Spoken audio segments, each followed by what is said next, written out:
2026 మహనాడు వేదికగా రాష్ట్ర చరిత్రలో అలాగనే భారతదేశ చరిత్రలో రాజకీయంగా ఒక మైలురాయి అని చెప్పుకోవచ్చు.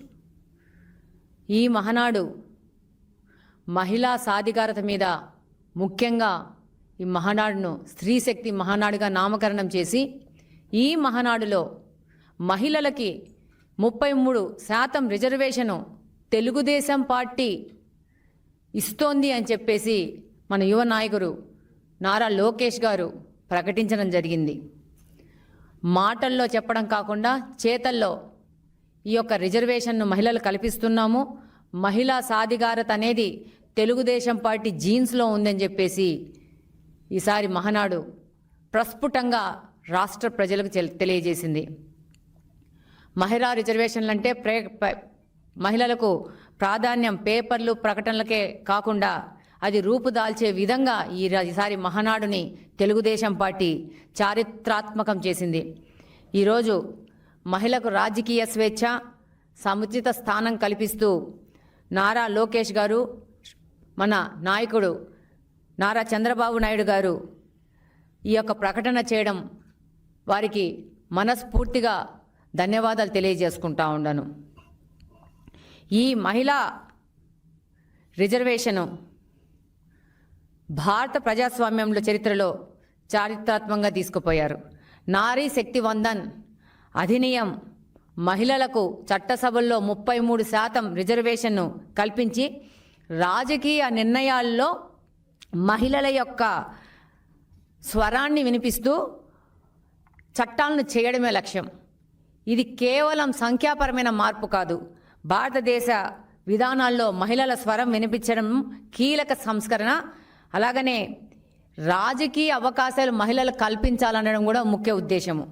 ఈరోజు తెలుగుదేశం పార్టీ అంటే తెలుగుదేశం పార్టీ దేశ రాజకీయాల్లో ఒక ప్రస్ఫుటమైన మార్పు తీసుకురావడానికి ఈ యొక్క మహిళా రిజర్వేషన్ బిల్లుతో ముందుకెళ్తా ఉంది. మన అన్న స్వర్గీయ నందమూరి తారక రామారావు గారు మహిళ అంటే ఒక శక్తి అని నమ్మిన మొదటి వ్యక్తి. తెలుగుదేశం పార్టీ మహిళా సంక్షేమం కోసం పుట్టిన పార్టీ.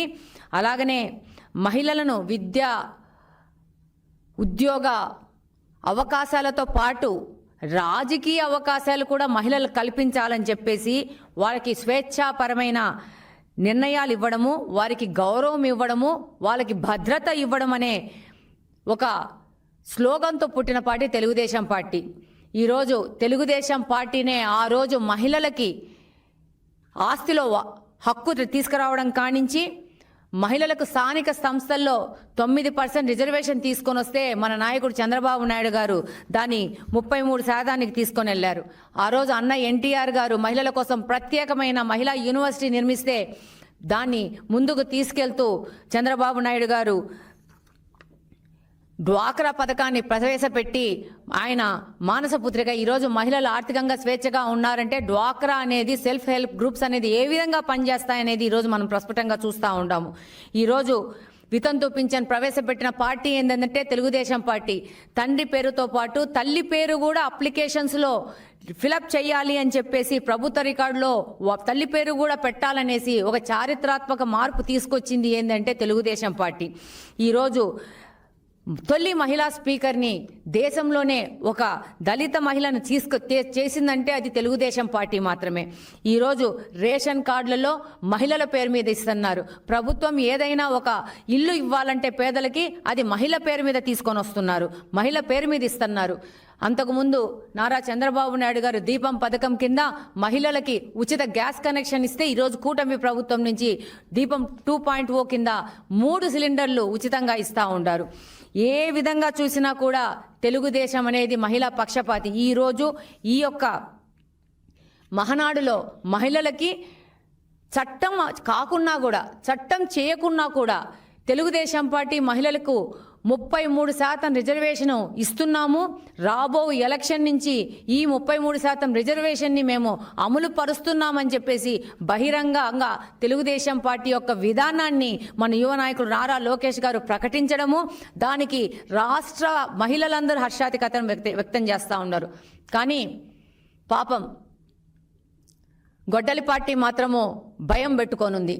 ఇలా ఏంటి క్రెడిట్ తీసేసుకున్నారు అని చెప్పేసి. ఇది క్రెడిట్ కోసం చేసే పని కాదు. మొన్న మన పార్లమెంట్లో మహిళల కోసం, మహిళా రిజర్వేషన్ కోసం బిల్లు పెడితే అది వీగిపోయింది.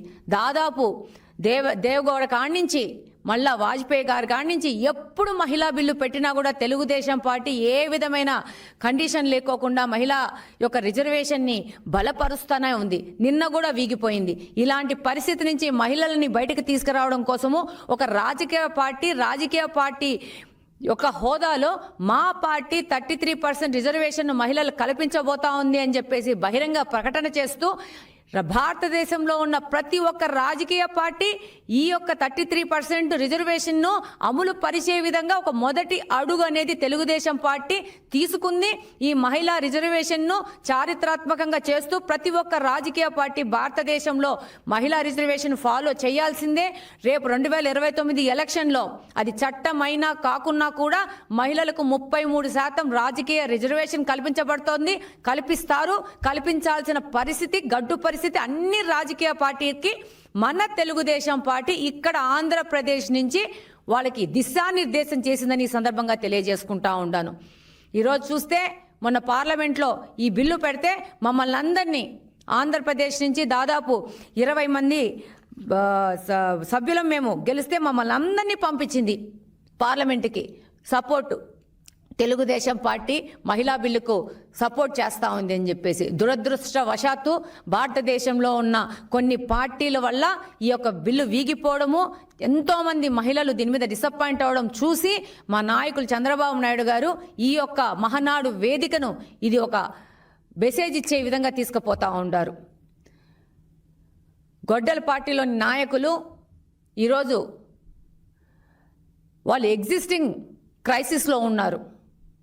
దాంతో వాళ్ళు ప్రతి ఒక్క విషయాన్ని ఈరోజు ఒక క్రిటిసిజం చేస్తూ, విమర్శిస్తూ, దాంట్లో కూడా లోటుపాట్లు వెతుకుతూ మాట్లాడుతూ ఉన్నారు. ప్రజలు ఇదంతా గమనిస్తూ ఉన్నారు. ప్రజలు తప్పకుండా వాళ్ళకి ఏ రోజు సమాధానం చెప్తారో ఆ రోజు సమాధానం చెప్తుంది. ఈరోజు 11 పోయేసి అది 1 అయ్యే పరిస్థితి కూడా భవిష్యత్తులో ఉంటుందని ఈ సందర్భంగా తెలియజేసుకుంటున్నాను. ఈరోజు మీరు ముఖ్యంగా గమనిస్తే మహిళలు యొక్క పార్టిసిపేషన్ భారతదేశంలో ఎంతగా ఉందంటే మన యొక్క జీడిపి 18%గా మహిళల యొక్క జీడిపి చూపిస్తూ ఉన్నారు. మన మహిళల ఎంతమంది ఉన్నారంటే జనాభాలో దాదాపు 50% వరకు మహిళా జనాభా ఉంది. కానీ జీడిపి 18% చూపిస్తున్నారు. దీనికి కారణము అన్ఆర్గనైజ్డ్ సెక్టార్లో మహిళలు పనిచేయడము, కుటుంబపరమైన వ్యవసాయం కానీ, అగ్రికల్చర్ సెక్టార్లో కానీ, అలాగనే పాడి పరిశ్రమలో కానీ, కుటుంబ వ్యాపారాల్లో కానీ, అలాగనే అన్పెయిడ్ రంగాలలో మహిళలు చేసే యొక్క పనికి పేమెంట్ కూడా లేని పరిస్థితిలో మన భారతదేశంలో మహిళలు పనిచేస్తూ ఉన్నారు. ఇదంతా మనం క్యాలిక్యులేట్ చేస్తే దాదాపు ఈ పార్టిసిపేషన్ అనేది 90% దాటే పరిస్థితి ఉంది. మన జీడిపి కూడా దాదాపు 30%కి పెరిగే అవకాశం ఉంది. ఇలాంటి పరిస్థితి నుంచి మహిళలను గుర్తించాల్సిన అవసరం ఉంది. ఈరోజు మీరు ముఖ్యంగా గమనిస్తే female labour force work participation ratio అనేది జస్ట్ 40 to 45% తీసుకొని వస్తున్నారు. కానీ వాస్తవంగా ఇది 90% దాటి ఉంది. ఈరోజు మీరు గమనిస్తే గ్రామాలలో ఎవరు పని చేస్తున్నారు? పొలాలలో ఎనుముల దగ్గర ఎవరు పని చేస్తున్నారు? ఇంట్లో ఎవరు పని చేస్తున్నారు? ఒక చాకలవతను బట్టలు ఉతుకుతుంటే ఎవరు వెళ్తున్నారు? ఇంట్లో మగవాళ్ళ కంటే ఆడోళ్ళు పిల్లోళ్ళు వెళ్ళేసి చాకలి పని చేస్తున్నారు. ఇస్త్రీ చేస్తూ ఉంటే ఇస్త్రీ దగ్గర వాళ్ళే ఉంటున్నారు. ఇంట్లో పనుల్లో వాళ్ళే ఉంటున్నారు. రైతు బజార్కి వెళ్ళండి. రైతు బజార్కి వెళ్తే రైతు బజార్లో వ్యాపారం చేసే వాళ్ళంతా కూడా మహిళలే. ఎక్కడ పోనీ మహిళలే పనిచేస్తున్నారు. ఇప్పుడు టైలర్లు చూడండి, ఎక్కువ మంది మహిళలే టైలరింగ్ పని చేస్తూ ఉన్నారు.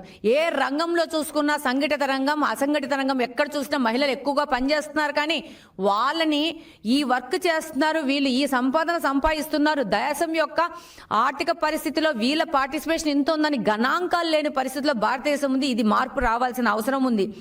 ఈరోజు మీరు ముఖ్యంగా గమనిస్తే కూటమి ప్రభుత్వం అధికారంలోకి వచ్చినాక ఎన్నో కార్యక్రమాలు ఈరోజు కూటమి ప్రభుత్వం మహిళల కోసం చేస్తూ ఉంది. ఈరోజు 12 లక్షల డ్వాక్రా గ్రూపులను బలోపేతం చేసి ఆర్థికంగా మహిళల యొక్క భరోసా కల్పిస్తూ ఉంది. దాదాపు 1,10,00,000 మంది మహిళలు ఉపాధి ఆదాయ అవకాశాలు ఈరోజు కూటమి ప్రభుత్వం కల్పిస్తూ ఉంది. బ్యాంక్ లింకేజ్ ద్వారా దాదాపు 68 కోట్ల రూపాయలు ఆర్థిక సహాయం అందించింది. ఈరోజు మీరు గమనిస్తే సెల్ఫ్ హెల్ప్ గ్రూపులు కానీ డ్వాక్రా గ్రూపులు కానీ పార్టిసిపేషన్ లేకుండా రైతులకు కానీ వ్యవసాయంలో కానీ ఎక్కడా కానీ లోన్ ఇచ్చే పరిస్థితి లేదు. ఎందుకు మహిళల ద్వారా ఇస్తున్నారు? ఈ యొక్క డ్వాక్రా మహిళల ద్వారా ఎందుకు ఇస్తున్నారంటే మహిళలు ఆర్థికంగా డిసిప్లిన్ ఉన్నవాళ్ళు, వాళ్ళ ద్వారా చేస్తే డిఫాల్టర్స్ తక్కువ అవుతారని చెప్పేసి ఈరోజు ప్రభుత్వము మహిళల త్రూ ప్రతి ఒక్కటి వస్తుంది. ఇప్పుడు స్ట్రీట్ వెండర్స్ ఉంటారు, వాళ్ళు లోన్ తీసుకోవాలంటే సెల్ఫ్ హెల్ప్ గ్రూప్స్ ద్వారానే తీసుకోవాలా, వాళ్ళ ద్వారానే తీసుకోవాలా. ఈరోజు ఎందుకు ఇవి ఇస్తున్నారు అని అంటే ప్రతి ఒక్క సమాజంలో మార్పులు తీసుకురావడానికి ఇప్పుడు కాల్ మనీ అని చెప్పేసేసి 10 రూపాయలకి 20 రూపాయలకు వడ్డీ ఇస్తూ ఎంతోమంది పేదవాళ్ళ యొక్క ప్రాణాలు తీసుకునే విధంగా చేసే దళారీలు చాలా మంది ఉన్నారు. ఈ వ్యవస్థ నుంచి ప్రజలను బయటకు తీసుకురావాలనే ఉద్దేశంతోనే ఈ యొక్క లోన్స్ అన్ని కూడా మహిళల ద్వారా తెలుగుదేశం ప్రభుత్వం కూటమి ప్రభుత్వం ఇస్తూ ఉంది. దాదాపు ఎంటర్‌ప్రెన్యూర్గా ఏదైనా పరిశ్రమలు పెట్టుకోవాలంటే మహిళలకు ప్రత్యేక సబ్సిడీ ఇస్తూ వాళ్ళకు లోన్లు ఇస్తూ ముందుకెళ్తా ఉంది. అలాగనే వితంతు పింఛన్లు కానించి ఒంటరి మహిళ పింఛన్లు కానించి దాదాపు 37 లక్షల మంది మహిళలకు 1,594 కోట్ల పింఛను ప్రతి ఒక్క నెల కూటమి ప్రభుత్వం ఇస్తూ ఉంది. అలాగనే స్త్రీ శక్తి పథకం ద్వారా మహిళలకి ఉచిత బస్సు ప్రయాణాన్ని తెలుగుదేశం ప్రభుత్వం కూటమి ప్రభుత్వం ఏ విధంగా మాట ఇచ్చిందో ఎలక్షన్లో ఆ మాట నిలబెట్టుకుంటూ ముందుకెళ్లారు. నేను ఒకటే, చాలా మంది దీన్ని విమర్శించినారు, ఫ్రీ బస్సులు ఇస్తే ఏమొస్తుంది, ఈ బస్సులలో మహిళలకు లేదని. నేను ఈరోజు చెప్తాను, కడప నియోజకవర్గం నుంచి నేను ఎమ్మెల్యేగా ప్రాతినిధ్యం వహిస్తున్నాను. ఎంతోమంది మహిళలు నేను మాట్లాడుతూ ఉన్నాను, అమ్మా నీకు ఈ పథకం ఎలా ఉపయోగపడుతుందని. మొన్న నేను 4 రోజుల క్రితమే ఒక నర్సును అడిగాను, అక్క నేను ఎక్కడ జమాల్పల్లిలో ఉంటాను, నేను అక్కడి నుంచి ఇక్కడికి నాకు రోజుకి 20 రూపాయలు రావడానికి 20 రూపాయలు పోవడానికి ఖర్చు అవుతుందండి. మినిమం ఒక 50 రూపాయలు ఖర్చు అవుతుంది అమ్మాయికి. ఈరోజు 50 రూపాయలు ఇంటూ ఈ నెల రోజులు క్యాలిక్యులేట్ చేస్తే ఆ పాపకి 1,500 రూపాయలు ఆ పాప ఇచ్చే 11,000 12,000 జీతంలో మిగిలించుకుంటా ఉంది. ఇదిన్ని ఇన్విజిబుల్ సహాయము చేస్తూ ఉన్నారు మహిళలకి. అసలు మహిళలకు ఇచ్చిన ఈ ఉచిత బస్సు పథకాన్ని విమర్శించిన వాళ్ళకి రేపు రాజకీయ భవిష్యత్తు లేకుండా ఈ మహిళలందరూ చేయాలని నేను కోరుకుంటా ఉన్నాను. ఎంతోమంది ఇప్పుడు నా కడప నుంచి చూస్తే చాలా పేదోళ్ళు పక్క ఊర్లోకి పోతారు, పక్క ఊర్లో నుంచి కడప హెడ్ క్వార్టర్స్ కట్టి అక్కడికి వస్తారు, చిన్న చిన్న పనులు చేస్తారు, షాపుల్లో పనిచేస్తారు, చీరల షాపులు అంగళ్ళలో పనిచేస్తూ ఉంటారు. చాలా అన్ఆర్గనైజ్ సెక్టర్లో టీచర్లు పక్క స్కూళ్ళకు పోయి వెళ్తారు. వీళ్ళందరూ బస్సు ప్రయాణాన్ని వాడుకుంటే వీళ్ళకి దాదాపు 1,500 నుంచి 3,000 రూపాయల వరకు వీళ్ళకు ఆదాయ పరిస్థితి ఉంది. ఇది రాష్ట్ర ప్రభుత్వం మహిళలను ఆలోచించుకొని ఇంత మంచి పథకాన్ని మహిళల కోసం క్రియేట్ చేసి మహిళలు దీన్ని గుర్తిస్తున్నారు.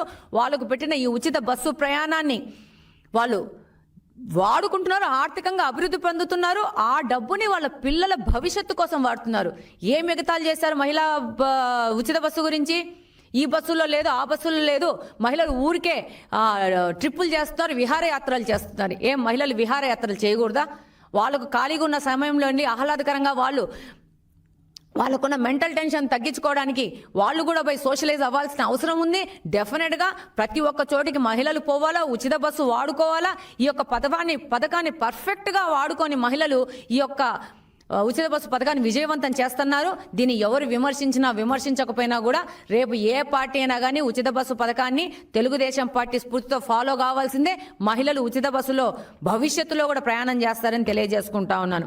అలాగే తల్లికి వందనం పథకం కింద దాదాపు 43 లక్షల తల్లుల ఖాతాల్లోకి దాదాపు 8,000 పైచిలుకు కోట్ల రూపాయలు పెట్టింది. దాంతోపాటు పుట్టిన ప్రతి బిడ్డకు తల్లికి వందనం ఇచ్చింది కూటమి ప్రభుత్వం. ఈ తల్లికి వందనంలో మహిళలకి ఎంతగా ఉపయోగపడుతుందంటే గర్ల్ చైల్డ్ని ఒక సర్టెన్ ఏజ్ తర్వాత స్కూల్ డ్రాప్ అవుట్ చేస్తారు. ఆ అవకాశం లేకోకుండా తల్లికి వందనం పథకం ద్వారా ఈ తల్లి అకౌంట్లో ఈ డబ్బు పడితే అరే నా పిల్లకి చదివించుకోవడానికి నాకు ఆర్థికంగా ఏం భారం లేదు, ఆడపిల్లైనా పర్లేదు, నా కూతురు కూడా చదవాలా అని చెప్పేసి స్కూల్కి మనోనిబ్బరంతో వాళ్ళు పంపిస్తూ ఉన్నారు తల్లులు. చక్కగా స్కూల్లో కూడా ఆడపిల్లల యొక్క చదువుకుంటే రేషియో పెరుగుతూ వస్తూ ఉంది. ఇది తల్లికి వందనము. ఎంతమంది పిల్లలకు ఇస్తామన్నామో అంతమంది పిల్లలకు మాట తప్పకుండా ఇస్తున్న ఘనత ఏంటంటే కూటమి ప్రభుత్వం అనేది. ఉచిత సిలిండర్లు 3 సిలిండర్లు బ్రహ్మాండంగా అందుతూ ఉన్నాయి. మహిళలు వాడుకుంటూ ఉంటారు. భవిష్యత్తులో ఈ యొక్క పథకము ప్రతి ఒక్క పార్టీ ఫాలో చేయాల్సిందే అని చెప్పి ఈ సందర్భంగా తెలియజేసుకుంటున్నాను. అలాగనే మహిళల భద్రత 2019 నుంచి 24 మధ్యన మహిళల యొక్క భద్రత అనేది టోటలీ కాంప్రమైజ్ అయిపోయింది. ఎవరైనా మహిళలు ఉద్యోగాల్లో కానీ, గ్రామాల్లో కానీ, రాజకీయంగా కానీ గొడ్డలిపాటి ప్రభుత్వంలో బయటకు వచ్చి మాట్లాడితే వాళ్ళ మీద దాడులు చేయడం, వాళ్ళని సోషల్ మీడియాలో టార్చర్ చేయడము, వాళ్ళ పొలిటికల్ లీడర్స్తో అటాకులు చేయించడం, ఎన్ని మహిళల మీద మనం రూపుమాపాల్సిన అవసరం ఉంది. మహిళలకు మొదటి స్థానం ఇచ్చి ముందుకు తీసుకుపోవాల్సిన అవసరం ఉంది. ఈ కూటమి ప్రభుత్వం వచ్చినాక మహిళలు భద్రతతో మాకు భద్రత ఉంది, మా దగ్గర ఏ పొరపాటు జరగదు, ఏది జరిగినా మా కూటమి ప్రభుత్వం ఉంది, మా నారా చంద్రబాబు నాయుడు గారు ఉన్నారు, మా నారా లోకేష్ గారు ఉన్నారు, అలాగనే పవన్ కళ్యాణ్ గారు ఉన్నారని చెప్పి గుండెల మీద చేసి బతుకునే స్టేజ్లో ఈరోజు రాష్ట్రాన్ని తీసుకెళ్తున్నారు. మహిళలు చాలా స్వేచ్ఛగా ఆత్మస్థైర్యంతో ముందుకెళ్తా ఉన్నారు. ఈరోజు చూస్తే నేను కూడా ఈ యొక్క గొడ్డలిపాటి విక్టిమ్నే. నా మీద కూడా దాడులు చేశారు, సోషల్ మీడియాలో దాడులు చేశారు, ట్రోల్ చేశారు. అంటే వీళ్ళకి ఎవరైనా కానీ వదిలిపెట్టరు, ఎవరి జోలికైనా వెళ్తారు.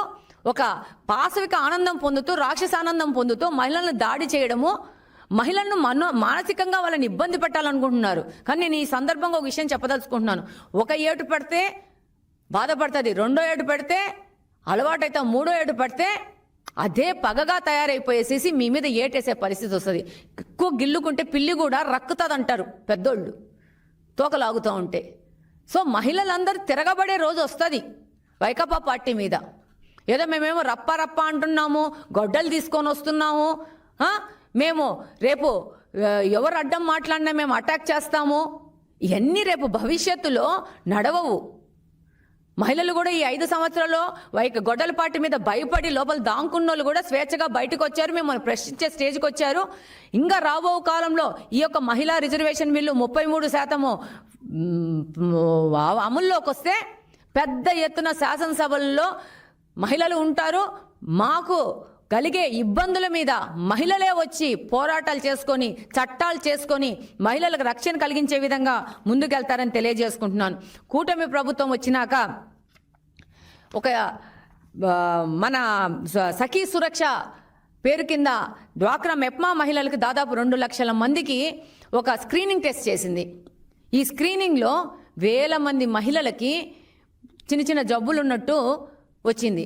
1100 మందికి క్యాన్సర్ 4th స్టేజ్లో ఉన్నట్టు వచ్చింది. ఎంత బాధాకరము.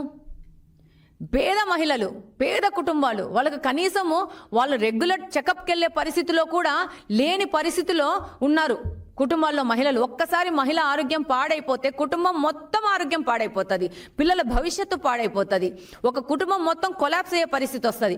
ఈ పరిస్థితి నుంచి మహిళలను బయటికి తీసుకురావాలనే ఉద్దేశంతోనే ఈరోజు కూటమి ప్రభుత్వము ఈ సఖీ సురక్ష కింద కంటిన్యూస్గా మెప్మాలోని ఆడవాళ్ళకి స్క్రీనింగ్ చేస్తూ వాళ్ళ యొక్క ఉన్న అనారోగ్య సమస్యలను తొందరగా గుర్తించుకొని వాళ్ళకు సరైన ట్రీట్మెంట్ ఇస్తే వాళ్ళ కుటుంబాలను కాపాడితే, ఒక్క మహిళను కాపాడితే, ఒక్క మహిళను ఆర్థికంగా తీసుకొని వస్తే ఒక కుటుంబము అంటే దాదాపు 5-6 మందిని ప్రభుత్వము కాపాడి వాళ్ళకి ఆర్థిక భరోసా ఇస్తూ వాళ్ళ భవిష్యత్తును నిర్మించినట్టయితుంది. అందుకే నారా చంద్రబాబు నాయుడు గారు మహిళకి ఇంత ప్రాధాన్యత ఇస్తున్నారు. తెలుగుదేశం పార్టీ మహిళకి ఇంత భరోసా ఇస్తూ మహిళా రక్షణే మొదటి అజెండాగా ముందుకు తీసుకొని పోతా ఉన్నారు. ఈరోజు ఇలాంటి పరిస్థితుల్లో మహిళల మీద జరుగుతున్న ఇలాంటి పరిస్థితుల్లో ఈరోజు రిజర్వేషన్ అనేది, సంక్షేమం అనేది ఒక భిక్షనో లేకపోతే ఒక ప్రోత్సాహమో కాదు. ఈరోజు మహిళా బిల్ అనేది మహిళల యొక్క హక్కు. కొన్ని సంవత్సరాల నుంచి 10 సంవత్సరాల నుంచి మహిళా బిల్లు కోసం పోరాడుతూ ఉన్నాము. రాజకీయ పార్టీలు వాళ్ళ యొక్క స్వార్థం కోసము, వాళ్ళ యొక్క రాజకీయ స్ట్రాటజీస్ కోసము ఈరోజు మహిళా బిల్లును వెనక్కి తోస్తూనే ఉన్నారు. ఇక భవిష్యత్తులో 2029 వచ్చేసరికి ఈ పరిస్థితి భారతదేశంలోని రాజకీయ పార్టీలకి తెలుగుదేశం పార్టీ తీసేసింది. వాళ్ళు కంపల్సరీ 33% రిజర్వేషన్ ఇస్తూ ముందుకు పోవాల్సిన గడ్డు పరిస్థితి, అది ఎంత నేషనల్ పార్టీ అయినా ఎంత ప్రాంతీయ పార్టీ అయినా ఈరోజు పోవాల్సిన పరిస్థితి ఉంది. డెఫినెట్గా రాబో కాలం 33% రిజర్వేషన్ చట్టం అయినా కాకుండా రాజకీయ పార్టీలు ముందుకు పోతారు. కాబట్టి దగ్గరలోనే ఇది చట్టం అయ్యే పరిస్థితి ఉంది భారతదేశంలో. దగ్గరలే చాలా తొందరనే 29 ఎలక్షన్ కంటే ముందే చట్టం చేసి పోయే పరిస్థితి రాజకీయ పార్టీలకి తెలుగుదేశం పార్టీ కల్పించింది, దిశానిర్దేశం చేసింది. ప్రతి ఒక్క పార్టీ భారతదేశంలో తెలుగుదేశం పార్టీ అడుగుజాడలో నడుస్తూ 33% రిజర్వేషన్ చట్టం అయినా కాకుండా ఇవ్వాల్సిన పరిస్థితి తెలుగుదేశం పార్టీ ఇచ్చిందని ఈ సందర్భంగా తెలియజేసుకుంటున్నాను. ఈ యొక్క మహానాడులో ఈ విధంగా మహిళలకు 33% రిజర్వేషన్ను ప్రకటిస్తూ నిర్ణయం తీసుకున్నందుకు తెలుగుదేశం పార్టీ జాతీయ అధ్యక్షులు నారా చంద్రబాబు నాయుడు గారికి, అలాగనే వర్కింగ్ ప్రెసిడెంట్ నారా లోకేష్ గారికి ధన్యవాదాలు తెలియజేసుకుంటున్నాం. మహిళల తరపు నుంచి రాబో కాలంలో చారిత్రాత్మకమైన మార్పులు రాజకీయ పరంగా జరుగుతాయని చెప్పేసి మనస్ఫూర్తిగా నమ్ముతూ థ్యాంక్ యూ వెరీ మచ్.